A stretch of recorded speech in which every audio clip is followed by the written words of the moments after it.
Welcome to the Burgundy and Gold Knuckleheads podcast. As always, you know who's with me on Victory Monday. It's my main man, Reggie. What's going on, Reg? It is Victory Monday, man. We get a chance to celebrate. Yeah, got to have the Hail to the Redskins, Hail to the Commanders music going there. For those that didn't know, I know we mentioned it on our previous podcast, but Reggie and I were at the game yesterday, and we heard that song a number of times, but it wasn't for touchdowns. We heard it. I mean, we heard it 7 times, right? Look, man, I'm one of those people who don't think we need to play that damn song unless we're scoring touchdown. That song should be reserved for touchdowns. Field goals is not where you play hell to the Redskins, hell to the Commanders, or whatever, right? Should be reserved for touchdowns. But anyway, it's Victory Monday, and this is a good podcast. We want everybody to know that. We want to say thank you for those that are tuning in, actually. And if you're new to our channel, please make sure that you like, subscribe, and even share this podcast, man, as we continue to grow this and bring you guys the content. So thank you again. But as my buddy Ken said, we were at the game, man. It was fun. It was good times. We got to see some old faces, met a few new faces, and the hospitality, all the guys out there at the tailgate, man, everybody. Yeah. I don't want to name people in case I accidentally forget some folks, but everybody that's out there, all the local people that we have come to befriend, they're real cool, real good to us, man. They give us food, drinks, anything we need. They're always very hospitable. And so we want to thank all the folks, man, that always welcome us as we come into DC for out of town for the game. So yeah, and not only, obviously the parking lot is filled with everybody there wanting to, have an adult beverage and some good food and some cheering and laughing and everything. But we crossed paths with a few other podcasters, and they were kind as could be. We may do some cross podcast shows with them, and just promote everything, promote them, promote us. We want everybody to do good. There's room for everybody to success and different ideas and different opinions, and like I said, just engage not only with the audience but with other podcasters also. It was a good day. I mean, it was the weather was. If you had a sunny spot in the seat, you were a little toasty probably. But Reggie and I somehow managed a shady spot for the entire game, so we weren't bothered by that. Nah, perfect. Yeah, and the environment was pretty crazy, right? I know Reggie had mentioned the game was 5 or 10 minutes before, and he's like, "Man, the crowd looks a little thin." I was like, "Just hold on." Literally in 5 to 7 minutes, it went from what looked like it might have been 80% full to 97% full. A few other seats kind of filled in and after the kickoff, but it was a packed house, a very ruckus group of fans yesterday for sure. Yeah, and the what they do is this legend of the game that they tend to do for home game. And so yesterday's legend of the game was Vernon Davis. Yep. So they profiled him a little bit, and he got to wave the old raise hell flag and all that good stuff, man. So it was good, man. It was good times, good vibes. Yeah. Everybody's in a good mood. Yeah, University of Maryland. For those that don't know, he has a connection besides the time he spent there with the Commanders, but University of Maryland graduate before he went on to San Francisco, and then eventually made his way to DC. But we were watching the game, and we were talking almost from the beginning of. We were doing so good, but we were also doing so poorly. Right? It depends on how. Well, hold on. Before we even get into the meat of the game, let's talk about how the game started off. Oh, okay. Right? technically the very first play of the entire game. Absolutely. The very first play, Go. we're in the stadium, and the Giants are kicking off. And I was like, oh, we get the ball first. Okay. I kind of like when you get the ball coming out of the half. That's just kind of a personal preference. They Right. kick the ball off, and Austin Eckler gets the ball, and off he goes. That my man runs that ball. I don't know what the total yardage was, but he catches the ball deep in our territory, and he runs it back. It Right. was easily 90 Yeah. yard run. Yeah. Yeah. Yeah.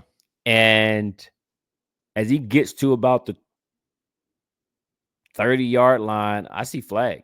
Yeah. I was like, man, this is coming back. And sure enough, it comes back. And I'm not gonna say it takes the air out of the stadium, because that's not accurate.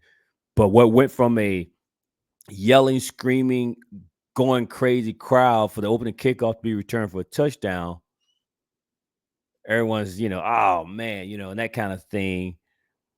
And little did I know, and this is part of, I guess, being at the stadium, I didn't realize that play is what took out the Giants kicker. Right.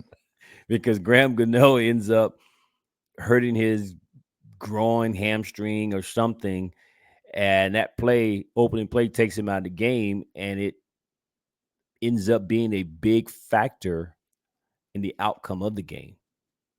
Yeah. And Yeah. so And the way the Giants um, approached the game and things that they were doing. Um, and yeah, I don't think, is you would think, being in the stadium, that more people would have seen the flags. I don't know if the fans on the TV were able to see the flags in the air, but I saw the first one right away, and so I started cheering, and I saw the flag, and I was kind of happy because it was just a positive play, but I knew it was coming back. But man, the place was going crazy. Like nobody else saw the flag. It seemed like at least 70% of the people didn't even see the flag the way that nope, people were cheering. nope. I would Um, agree. I'd agree. I think people were too busy turning around, yelling and screaming, not able to realize it's not going to count. I felt bad for Austin, man. He ran all that way. All that way. all, the, My man all, ran the, all that all way that just way, to all that way, just to uh, have to pick up his belongings and go back to the beginning. Do not pass go. he's just Uh, practicing. It was almost like practice. Well, and then you go from there to the opening drive, and Washington, they were right off the bat. They were all about controlling the clock. Running the ball, short pass, and you could see right off the bat. They got down. The first time, I don't know where they got down to, somewhere in the 5 yard range. And then they had a penalty, right? Well, the And, opening and well, the opening drive was 10 minutes, right? yeah, and 16 plays, 9 minutes and 36 seconds total. Unbelievable. I mean, we looked up, and I was like, there's only 5 minutes left, almost 5 minutes, a little more than 5 minutes left to go in the quarter, Right? when our kicker kicks the first field goal. And I'm like, man, they have controlled the ball almost this entire quarter. Yeah.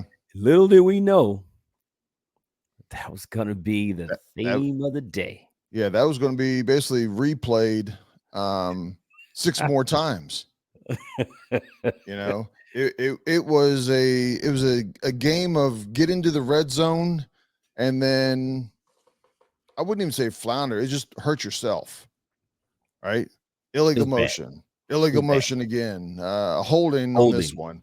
one. But the drives were, for Washington, was a 16 play drive, a 10 play drive, a 14 play drive. They were all long drives, and scoring on every possession, right? Besides the one where we took a knee, but scored on every possession. Washington did not punt the ball a single time. Um, Well, punter Tress Way, I guess he broke a sweat doing warm-ups. That's it. that was it. Yeah, we didn't need him. We didn't need him today. No services not needed today Well, he for was holding for field Tressway. goals, so he was busy with that. No sweat broken. but but yeah, we had 6 red zone trips, man, and in 6 of those trips, 5 penalties Yeah, made an impact to where we end up having to kick field goals on those drives as opposed to 3rd and short or 1st and 5, or it just killed drives where we had to kick field goals. 5 penalties in out of 6 of those red zone um trips. The thing about it, man, I will say this: it was a little bit frustrating, I think, for a lot of fans that we were able to drive the ball between the 20s, move the ball between the 20s, and get into the red zone and unable to convert. And it was very obvious. I'm being a little facetious here, but it felt like we were running 2 or 3 plays and we just kept running them until the Giants were going to stop them, because it was just screen, short pass all day long. A little bit right, running with the ball with B Rob and Austin Eckler, and then you turn around, we'll screen it some more, right? And the Giants weren't able to stop it. But, Dan Quinn spoke about it and stated that part of the game plan was to get the ball out of his hands due to their defensive front. And so I understand that. But having a day after the game to think about it, we tried to run screen plays the last 4 years and we were awful at it. right. Think back some of the passes when we had what's the guy in Buffalo now? I'm just drawing a blank on the wide receiver. Curtis Oh, Samuel. Curtis Samuel, yeah, Right? And Jahan Dotson and Terry McLaurin. I remember the past 4 years, man, we try to run a screen, and by the time the receiver catches the ball, he's been tackled. So a good thing here is we have the ability to run screens. right, It's part of our offense now, and teams are going to have to account for it. We seem to have a lot of practice doing it and seems to be pretty good at it. So there's a positive to be taken from the fact that we seem to be able to convert the screen passes now. But our offense is clearly lacking a vertical pass game. And the only thing I can think of is, the game plan and our offense look totally different from week 1 to week 2. So I'm going to hope that from week 2 to week 3 to week 3 to week 4 to week 5 that we will continue to expand on our offense. But there's no way we can eat this season relying on just running the ball and screen passes. right, right. Um, looking at here. Yeah, it's funny you should mention that because I was looking at some stats on this game. And a couple of them real quick, and then one kind of related to what you were just talking about. Washington ran for 215 yards total. 215 yards. Jaden passed for 226. B Rob had 133 yards, and Eckler added on another 38 yards. And then the scrambles that Daniels had ended up being 215 yards. Yeah, that's ball control right there. But going back to the way we're attacking, uh, completed. There's a stat that they track of the distance that the ball travels in the air on a completion. So you may throw a 2-yard pass and he runs for another 50 yards. It's a 52-yard touchdown. Well, really, it's not, right? Washington out of 32 teams is 31 for the shortest amount of yards in the air at 2.5 yards. 2 point. I mean, Does that surprise you? You watch the games. any game, yes. I mean, I know that it's a close game, right? But he threw some 30-yard passes, some two or three passes that were 20, 25 yards. When you put that in on the on the average, there's some negative yards or a lot of 1 yard, 2 yards to get it to average at 2.5. The other thing on that was time to throw. Washington from a offensive line, time to throw, and I don't know. I need to look in a little bit further on whether it's time for him to throw or the time that he has to throw.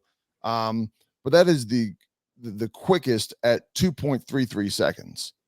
So he had the least amount of time to get it out of his hands. On the positive side, he's thrown so far this year. Jaden Daniels is throwing at 75% completion. That's excellent in the NFL. Now these are easy passes, but he's getting it done. We've had short games with other quarterbacks that weren't that high. They were in the 65, 66 range. And the other big one is 0 picks, right? He's not had a single pick. But what he also is he's only one of 4 quarterbacks after 2 weeks that has not thrown a single touchdown. Right? Out of 32 quarterbacks out there, 28 of them have thrown a touchdown.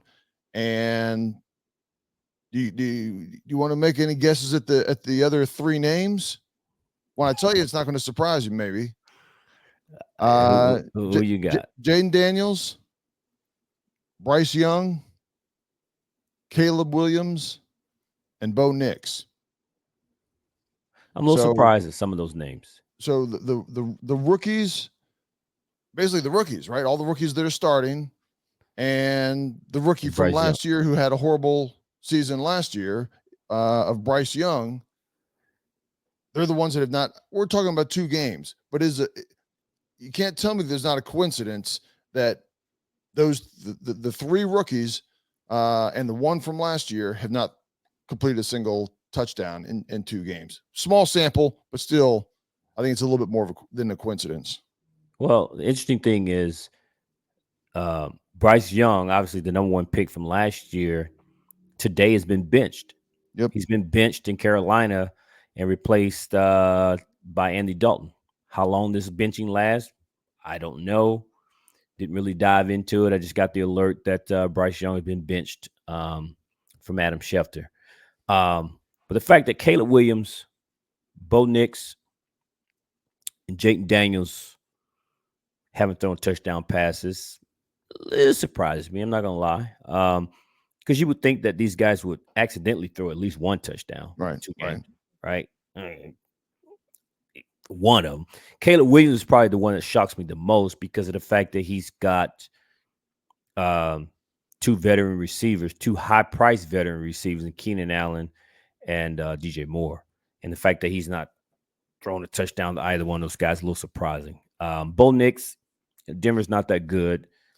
And if I'm being honest, I'm a little surprised. I would be surprised. You had told me before the season started that by week 2, Jake Daniels would not have thrown a touchdown. I would not have believed you. But having watched both of his games and the way the games have gone, I'm not surprised. Right. I know that you and I talked about this as we were heading back from DC. We talked about how a lot of fans are excited about Jake Daniels' stat line.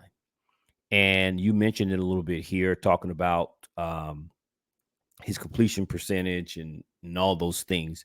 But when you look behind his numbers, you talked about the average distance of 2 yards and those type of things and no picks. Well, he's not getting picks because he's not throwing the ball very far, right? And I know that doesn't equate to no pick because you can throw a pick on a screen pass. I mean, but he's not putting himself in harm's way very much to even throw a pick. Part of his game plan and part of the positives of him coming out of college is that he did take care of the ball, and we're seeing that in the NFL, even in a short game. But I'm not overly excited about Jake Daniels' numbers. I'm glad he's playing good. I'm glad that he's not turning the ball and he's taking care of the ball. But when you're averaging 7 yards a pass, Jake Daniels' stats through 2 games is he has thrown 53 passes, completed 40. So he's only had 13 incompletions for 410 yards. And when you look at the stat line, you go, man, that's pretty good. 40, 15, 410 yards, not bad.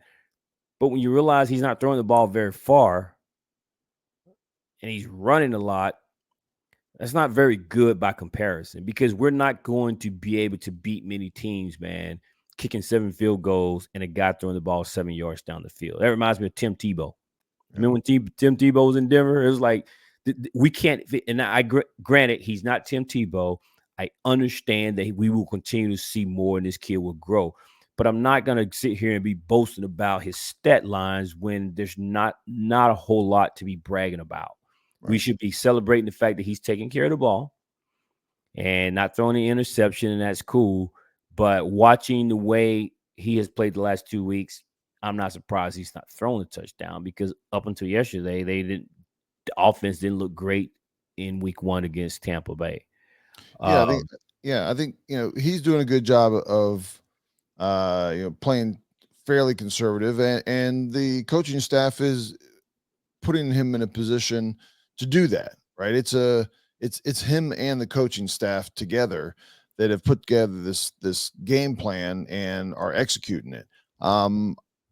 I yesterday I think they had 5 sacks on him, and I know at least 2 of those he had opportunities to throw the ball away and didn't. That's one of the things that he's just going to need to learn to do. Don't take that 5, 7, 10 yard sack because I know one of them was down close to the red zone. I don't know if they were actually in the red zone, but it was in field goal territory. I think we still end up managing. Well, clearly we ended up managing to kick a field goal out of it, but not taking sacks when you can throw the ball away and not having false start penalties. Those are 2 red zone no nos. You don't take sacks and you don't have penalties in the red zone.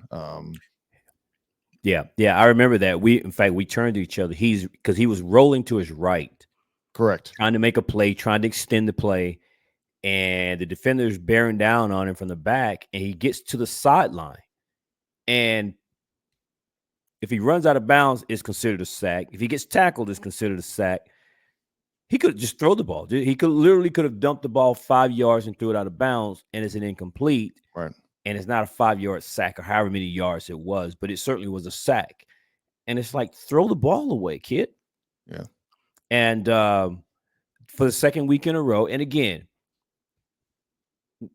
I have to remind myself we're trying to be sensitive to the fact that he is a rookie, but there's a lot of expectation on Jake Daniels. Right. And, I've been seeing a lot of footage here where there are several times we're not talking about where the line misses a block and he's under pressure.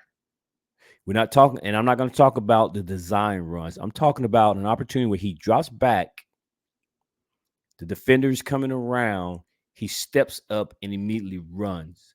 And there's been plays last week, and there were some more plays this week where Zach Ertz and some of the guys are running wide open, and instead of him running the ball, he could have thrown. These guys are wide open.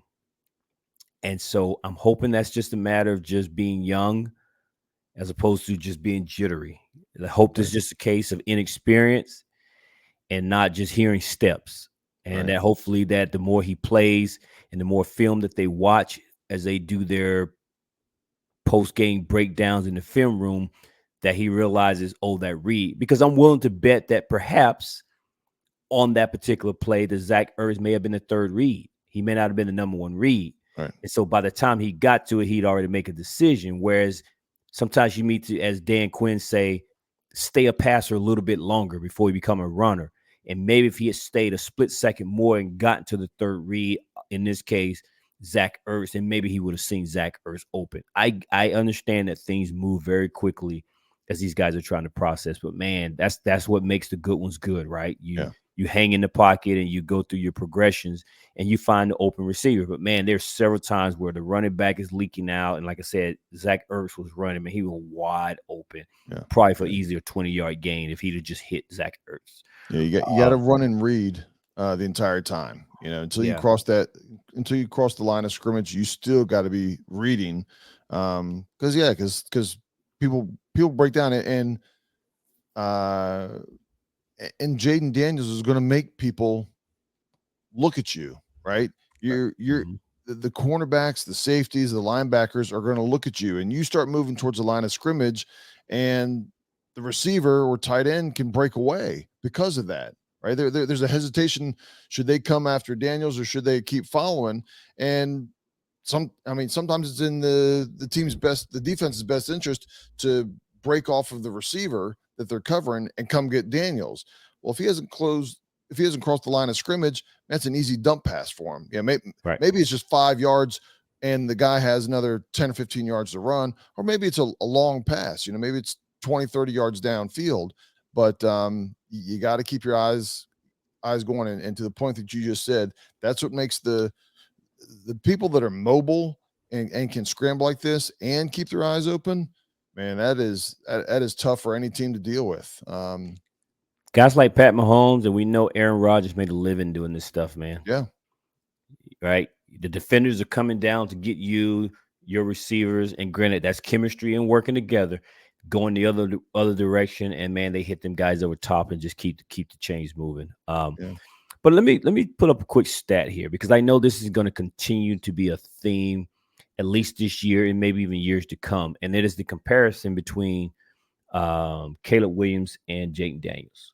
Okay. And this is a stat here. I wish I put it up, but I'm looking at it here. Total yards.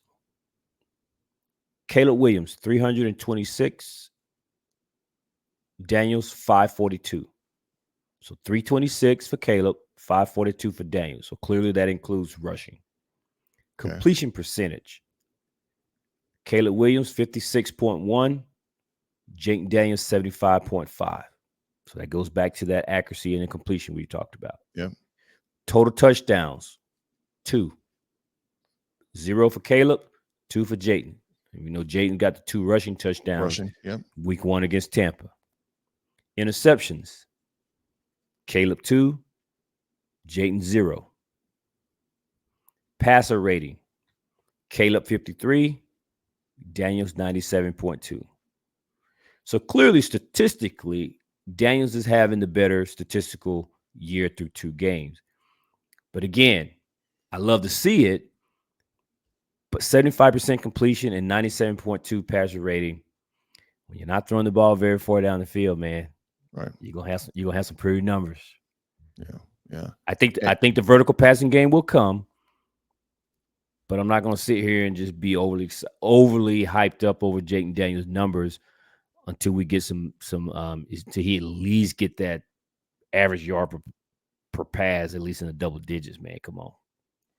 And I understand there are defenses that you're going to have different attack methods, and I think the first I don't think it's surprising to anybody that the first 3 to 6 games is going to be more conservative than the back half of the season. It's not going to be the wild west of slinging it around. I don't think at any point this year, because it doesn't do well for Jayden's development, right? The team is trying to be successful and at the same time develop him and grow him step by step. Right. They don't want him drinking from the fire hose. Let's have a game or two with a game plan. We can assess what we're doing right, what we're doing wrong, where we can grow. And then, as example, week 3, we add 1 or 2 more little things. We add 3 or 4 plays where it's downfield, where it's taking him to 3 or 4 plays where he's taking the next step that we haven't seen in games. And that's fine. And that's fine. We want to have a high powered offense and be slinging it around and everything. That's exciting football, but in the long term, that's not what is going to make Jayden successful right now. That's fair. That's fair. And clearly, I think as much as we want wins as fans, the development of Jake Daniels is paramount. Because let's just say if we win 2 games this year and the amount of experience that Jake Daniels gets out of this year, and all of a sudden for the next 10, 12 years, he goes on to be this top 10 Pro Bowl caliber quarterback for the next 12 years, all because of the experience he gained out of the 2 and 15 year that he had his rookie year. I'll take that, right? Right. Right. I mean, I think back to Peyton Manning. Peyton Manning. I'm old enough to remember Peyton Manning's rookie year. Let me tell you, Peyton Manning was throwing interceptions out the you know what, Yeah. and they were He led the questioning. NFL, I think, in interceptions and sacks both that year. Yeah, yeah. So I know old school way is, you throw those guys in and they just kind of, sink or swim kind of deal. But nowadays with the money investment, they try to bring these guys along a little bit slower. But nonetheless, the experience that Peyton Manning developed, and it goes to show that you don't give up on these guys early. And Yeah. Peyton Manning obviously turned out to be a first ballot Hall of Fame man, and played for the Colts for many many years. Right. So again, we want the win, but Jayton's development is paramount here. And yeah, and to piggyback off that a little bit, if you look at the game, we had a lot of success moving the ball, and it just stalled at the very end. But I think one of the And things that's a that, positive, right? yeah, That's a yeah, positive. absolutely, absolutely. Yeah. And if you want to add another positive to that, and in Jaden Daniels' development is, he basically had a 2-minute drive to win the game, right? Had the ball, went on down there, had some big passes. A couple passes to Lord Brown. All of Brown. a sudden, Brown, all of a sudden you see this guy come on the field that you hadn't seen all game, and you see these long dreads hanging out. You're like, who is this guy? And and all of a sudden he makes one catch, then he makes another big catch where he broke did kind of a out and in, and Jaden Daniels hit him in stride right on the money.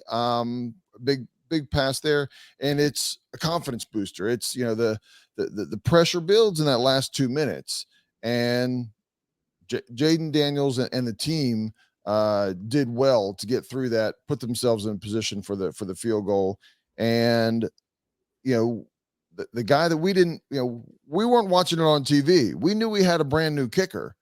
And we knew, at the first field goal, the second field goal, I'm like, he's going to miss at some point, right? Third, it gets all the way down to by the time he got to the end, I knew he was going to make it, right? It wasn't a long field goal. I knew he was going to make.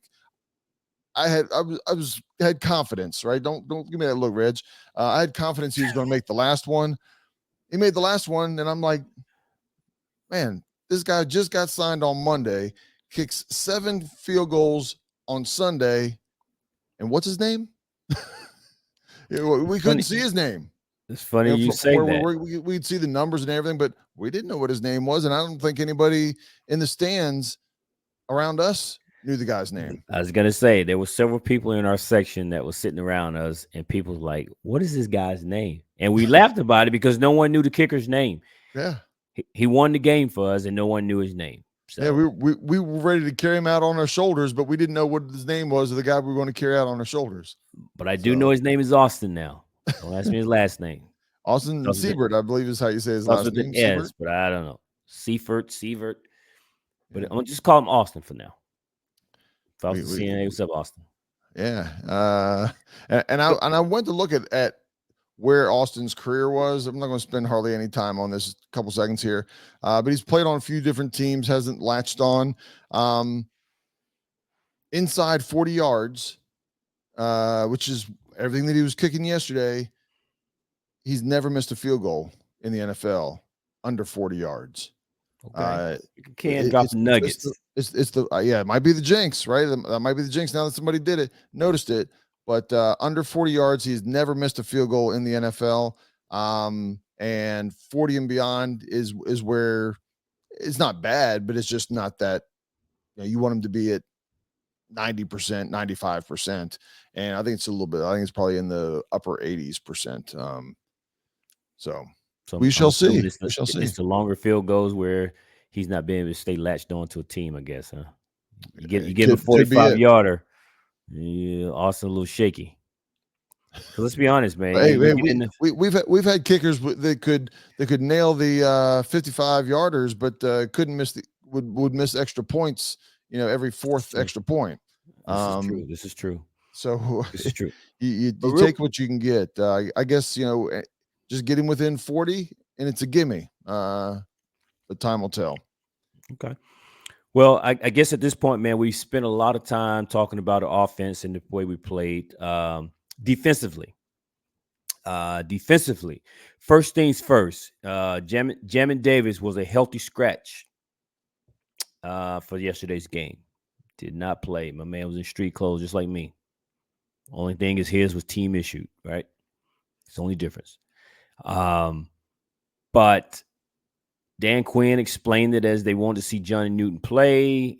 They knew he would get some limited reps, and they needed to bring somebody. And somehow, I'm gonna add this 2 cents into it. Just when you look at the depth chart, I guess he's the lowest man on the totem pole. Speaking of Jamin Davis, therefore you get the street clothes today, right? Because Dante Fowler and all those guys they suited up as your pass rushers. But as a defense, through 2 weeks, man, we're not quite getting the pressure and the pass rush. I think that the team and the fans expected. I think through 2 games, Payne has 1 tackle, and I think Jonathan Allen has 2. These are your probably your 2 highest paid price guys on the defensive line. Certainly, I think on the defensive side of the ball, man, they're not getting to push up the middle. Your edge rushers not getting a whole lot. Um, so your linebackers are having to do double digit tackles, and cornerback Emmanuel Forbes we know was out for surgery, and they started Will Davis. Will Davis was getting torched by the rookie Malik Neighbors. So I think coming out of the second half, they started a guy whose name I cannot pronounce, but he didn't do a whole lot better either because he was getting burned as well. I think cornerback is going to be a problem all year long. Right. And I think you and I talked about it as our expectations for the season. As most people talked about it, the offensive line and corners being points of concern. I put cornerback as a number one. I said that the line I think would be okay. I think I said Jamin's ability would be able to hide some of what ailed the offensive line, but the corner is going to be a problem. And I don't know. I don't know how he's going to fix it, man. Because look, we got Jamar Chase coming up. You still got the 2 guys in Philly. You still got CeeDee Lamb. I personally thought that Arizona might be a easy game. They got Marvin Harrison. It's about to Kyler's be a healthy and murder's running. row, right? It's about to get ugly when it comes to the defensive matchup. So I don't know what they're going to do. Joe Witt and Dan Quinn.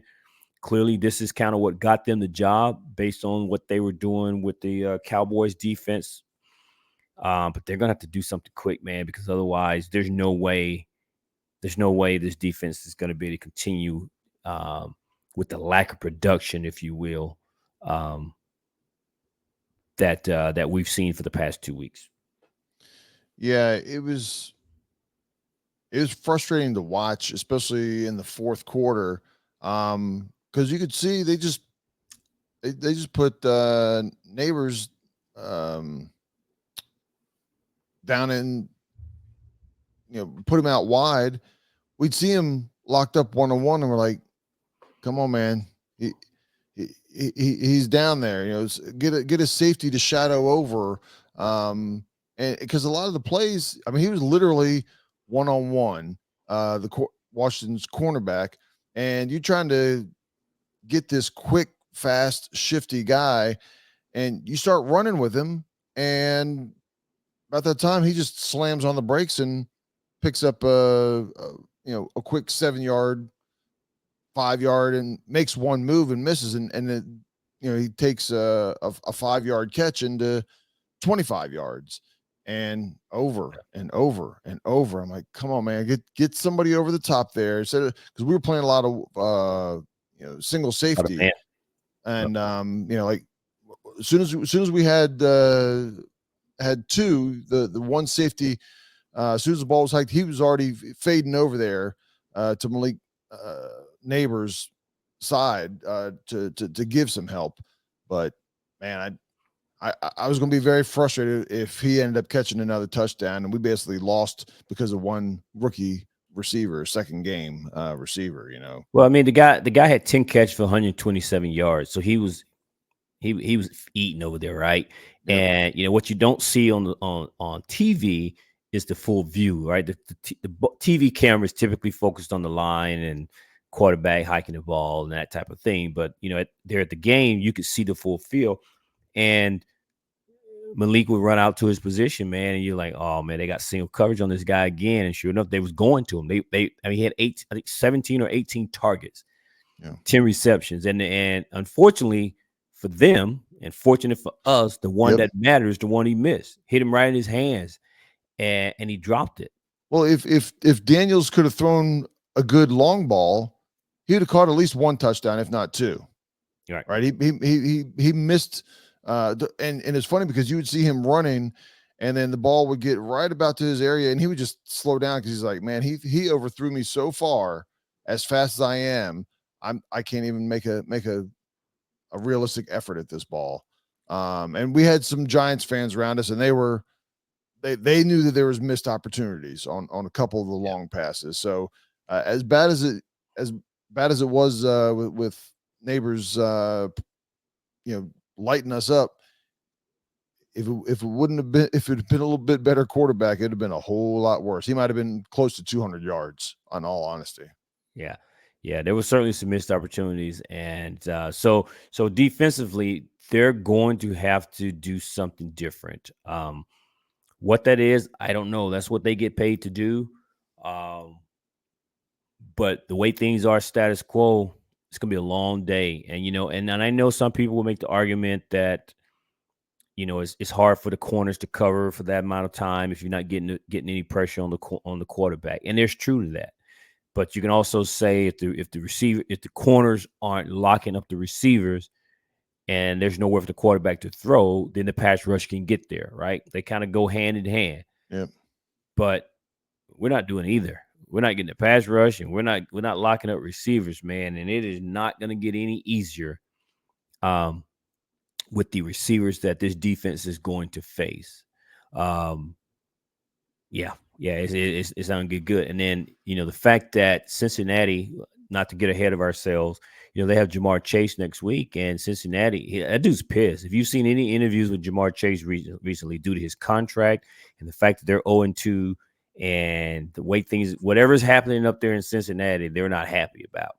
And my guy was pissed. So yeah, then we come to town. So defense got to get together. I don't know what they're gonna do, but they got to do it because it's gonna get ugly. Yeah, to your point that you kind of mentioned there, I think it starts up the middle. Whether it's Payne and Allen, whether they're rotating somebody else in at tackle. We got to get a push up front. We got to, and the yards that the Giants were running the ball, they were between the tackles. Yeah. Right.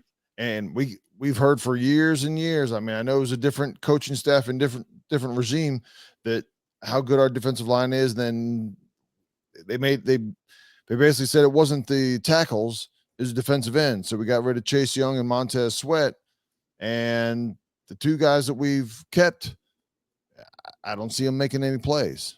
No. And really the guys that we kept probably had the highest trade value. I'm not saying we should trade them or shouldn't trade them, but from an evaluation perspective, if you're not performing, and you could have gotten more, then maybe there would be a missed opportunity there. But we shall see. I'd much rather them step up and have one of those games where like, okay, now they're making their money. Now they're earning that paycheck. Not just a game. They need to step up and play to where they're earning their paychecks. Not just I'm talking for the season, but you see that one game where, okay, everything starts clicking, not only for them, but for other people on the team, and they all playing together as a unit, right? Yeah. Yeah. Well, it only gets harder, man. It's not going to get easier. So, but we'll see, man. But at the end of the day, I know it sounds like we were overly excited, but we were ecstatic that we were there. We got to see a close game. It came down to the wire. We walked out of there with the victory. We got the W, and it was good times had by all, man. Let me tell you. The Everybody leaving the 2,000 stadium was mile. happy. Yeah, it was. Oh yeah, It was a whole bunch of field goals, and everybody wanted to win in a bigger way. Just a couple touchdowns. Replace two of those with touchdowns, and it's a totally different game.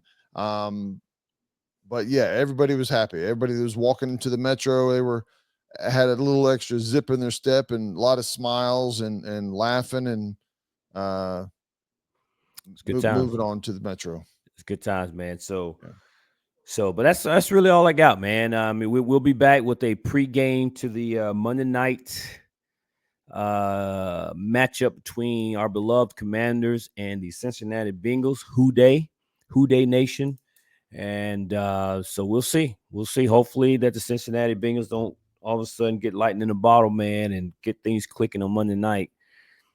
But we got a tall task ahead of us. But right now, we're going to continue to celebrate this win, and we'll see you guys next time.